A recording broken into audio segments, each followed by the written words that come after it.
शहीद सुनील सूर्यवंशी यांच्या पार्थिवावर आज अंत्यसंस्कार साताऱ्यामध्ये करण्यात आले। मात्र सुनील सूर्यवंशी यांच्या पत्नीने आपल्या पतीबद्दल अभिमान व्यक्त केलेला आहे। काय म्हणतायत सुनील सूर्यवंशी यांच्या पत्नी ते आपण ऐकूया। सातारा जिल्ह्यातील आणखी एक सुपुत्र हा देशाच्या कामी आलेला आहे आणि तो म्हणजे शहीद सुनील सूर्यवंशी।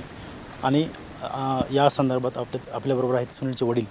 साहेब, सुनील आज आपल्यात नाही, मला काय सांगता येत नाही त्यांच्या पत्नी त्यांच्या आहेत, आपण त्यांना विचारूया। ताई,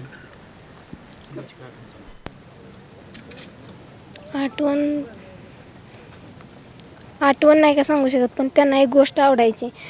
प्रत्येक माणसाला जनगण मन हे आलंच पाहिजे, भारतातल्या प्रत्येकाला। ते मला प्रत्येक वेळी कधी पण त्यांच्या लक्षात आलं की ते मला म्हणायचे जनगण मन म्हणून दाखव। मी फोनवरनं सुद्धा म्हणून दाखवायचे, म्हणजे एवढा अभिमान होता त्यांना देशाचा। सुनीलचा फोन कधी आलेला होता आणि तुम्ही त्यावेळी आज बरोबर 15 दिवस झाले। काय म्हणले? काय नाही, असं सगळ्या घरातल्यांचं वगैरे विचारलं काय चाललंय काय नाही। सुनीलचे भाऊ आपल्यासोबत आहेत, आपण त्यांना विचारूया। कारण एक चांगला सुपुत्र आपण देशासाठी गमावल्याचं दुःख नक्कीच आहे। साहेब, सर्वांनाच दुःख आहे की तुम्ही स्वतः चांगला भाऊ गमावला, काय सांगाल भावाबद्दल?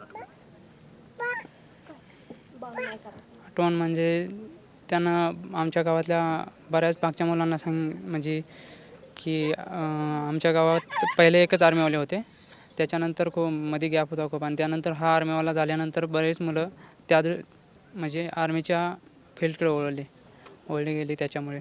मात्र सुनीलने केलेल्या कामगिरीचा मस्करवाडी वासियांना नक्कीच अभिमान आहे। व्हिडिओ जर्नलिस्ट अमोल सह विकास भोसले, जय महाराष्ट्र, सातारा।